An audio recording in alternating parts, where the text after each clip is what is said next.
Selamat pagi Pak Ruby dan teman-teman semuanya. Di sini saya akan menyampaikan pembahasan mengenai mekanisme transaksi dalam pasar modal Indonesia. Sebelumnya perkenalkan, namaku Johannes Rika Augusta dengan NIM 2022144126. Oke, langsung saja kita masuk materi.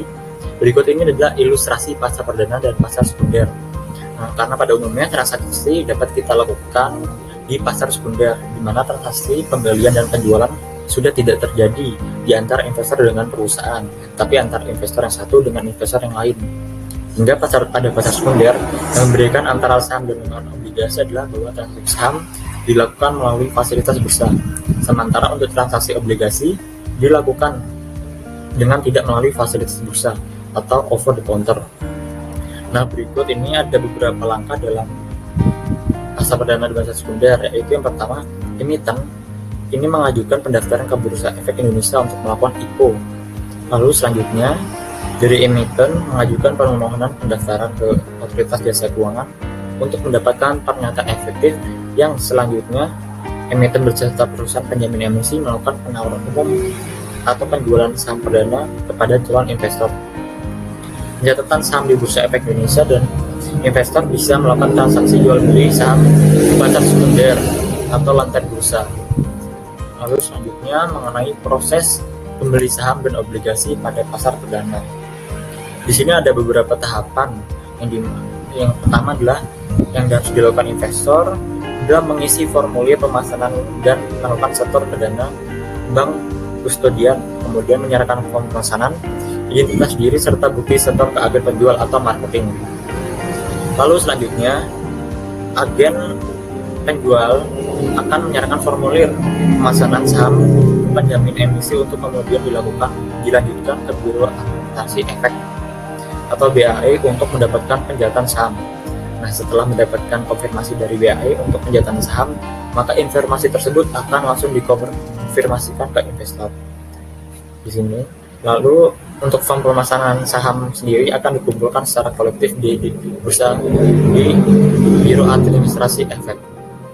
Lalu selanjutnya untuk transaksi saham dan obligasi di pasar sekunder. Ini untuk melakukan transaksi saham ada beberapa tahapan. Kita harus yang pertama membuka rekening dengan cara investor datang ke perusahaan sekuritas untuk melakukan pembukaan rekening efek dan memperoleh aktu acuan kepemilikan sekuritas atau akses yang disebut juga Single Investor Identification yang diterbitkan KSEI. Lalu yang kedua, investor mempelajari kinerja perusahaan dengan melihat beberapa aspek seperti data-data makroekonomi, laporan keuangan, serta prospek bisnis perusahaan. Lalu yang ketiga, investor menghubungi pialang atau broker yang akan membantu melakukan transaksi jual beli saham. Nah, proses jual beli ini dibantu oleh broker. Dan selanjutnya yang terakhir, setelah transaksi jual beli saham, investor akan dikirimi bukti transaksi saham melalui surat elektronik atau email. Nah, ini adalah contoh kartu akses KSEI-nya. Lalu selanjutnya mengenai mekanisme perdagangan saham di pasar sekunder. Di sini transaksi pada pasar sekunder dilakukan oleh Bursa Efek Indonesia melalui perantaraan perusahaan sekuritas menjadi anggota bursa. Investor yang ingin membeli saham akan melakukan perintah pembelian melalui proses perusahaan sekuritas dengan memasukkan nama saham, nominal pembelian dalam lot, dan harga pembeliannya. Lalu selanjutnya investor yang ingin menjual akan melakukan perintah penjualan order jual melalui perusahaan sekuritas dengan memasukkan nama saham, nominal penjualan dalam lot, dan harga penjualannya. Lalu selanjutnya order yang masuk selanjutnya akan ditampilkan di Bursa Efek Indonesia dan juga bisa dilihat pada layar transaksi perusahaan sekuritas tersebut. Apabila harganya transaksinya cocok, transaksi akan terjadi secara sistem, di mana untuk perpindahan aset dan pembayaran akan difasilitasi oleh KPEI dan KSEI. Lalu untuk pembeliannya sendiri, investor harus menyetor sesuai nominal pembelian maksimal 3 hari kerja atau setelah transaksi. Dan untuk penjualan, investor akan menerima pembayaran maksimal 3 hari kerja setelah transaksi. Dalam hal terdapat libur, maka diperhitungkan adalah hari kerjanya.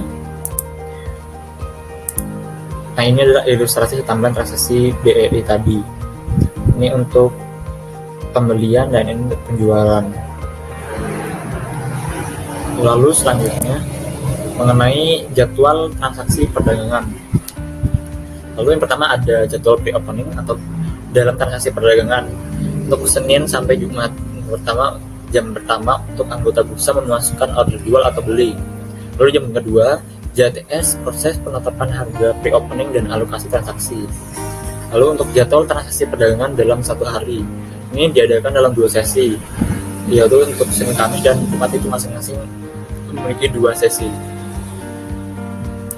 Lalu yang kedua selanjutnya transaksi pre-closing jadwal pre-closing transaksi perdagangan. Untuk Senin sampai Jumat, yang pertama anggota bursa melakukan order jual atau beli, dan kedua JTS proses penetapan harga pre-closing dan alokasi transaksi. Lalu untuk jadwal post trading untuk Senin sampai Jumat itu continuous auction dan time priority. Nah, untuk ukuran perubahan atau fraksi harganya sendiri ada 2 ketentuan, itu transaksi saham dilakukan dalam ukuran lot di mana satu lot sama dengan 100 saham. Lalu untuk setiap perubahan harga saham harus mengikuti ukuran fraksi harga atau tick size yang sudah ditentukan. Misalnya harga kurang dari Rp500 dengan fraksi 1, untuk perubahan fraksinya sendiri adalah Rp20. Lalu untuk harga Rp500 kurang dari sama dengan atau harganya kurang dari Rp5.000 dengan fraksi Rp5, maka perubahan harganya adalah Rp100. Dan untuk harga lebih dari sama dengan Rp5.000 dengan fraksi Rp25, maksimum satu kali perubahan harganya adalah Rp500. Selanjutnya biaya transaksi di pasar sekunder. Nah, dalam melakukan transaksi di pasar sekunder, investor dikenakan biaya transaksi berupa komisi kepada pialang atau broker. Biaya komisi tersebut bernilai maksimum 1% dari nilai transaksi dan dikenakan PPN sebesar 10% yang dibebankan kepada investor. Khusus untuk transaksi penjualan saham, investor dikenakan pajak transaksi sebesar 0,1%. Berikut ini ilustrasi pengenaan biaya dalam transaksi jual beli saham WXYZ sejumlah 2 lot pada harga Rp5.000 dan Rp6.000 per saham. Komisi yang dibayarkan investor kepada AB atau komisi pialang maksimum 1% dari nilai transaksi. Lalu untuk komisi broker dikenakan PPN 10% dan dibebankan ke investor. Nilai transaksi ini dikenakan pajak transaksi 0,1% hanya untuk transaksi penjualan saham. Ilustrasi pengenaan biaya dalam transaksi jual beli saham WXYZ sedang dijual pada harga Rp5.000 dan Rp6.000 per saham. Di sini untuk transaksi kita bagi 2 untuk transaksi pembelian dan transaksi penjualan. Untuk transaksi pembelian 2 lot saham pada harga Rp5.000 dengan komisi pialang 0,3% dari nilai transaksi. Nilai transaksi pembeliannya sejumlah Rp1 juta. Komisi pialangnya sebesar Rp3 juta. Untuk PPN atas komisi pialang sebesar Rp300 dan total uang dikeluarkan sebesar Rp1.003.300. Sedangkan untuk transaksi penjualan dari 2 lot saham YZ pada harga Rp6.000 dengan komisi pialang 0,3% dari nilai transaksi. Untuk nilai transaksi penjualannya sebesar Rp1.200.000. Untuk komisi pialang sebesar Rp3.600.000, Rp3.600, dan untuk PPN atas komisi pialang sebesar Rp360. Untuk PPh atas nilai transaksi penjualan saham sebesar Rp1.200 dan total biaya penjualan saham sebesar Rp5.160, Rp5.160 dan total uang diterima investor sebesar Rp194.840. Nah, dari transaksi beli dan jual saham di atas dapat dihitung capital gain-nya, yaitu transaksi jual dikurang transaksi beli, yaitu dapatkan hasilnya sebesar Rp191.540. Nah, dengan demikian investor mendapatkan capital gain karena hasil perhitungan bernilai positif atau transaksi penjualan lebih besar dari transaksi pembelian. Nah, sekian pembahasan materi dari saya. Apabila ada salah kata, saya mohon maaf. Saya ucapkan terima kasih dan sampai jumpa.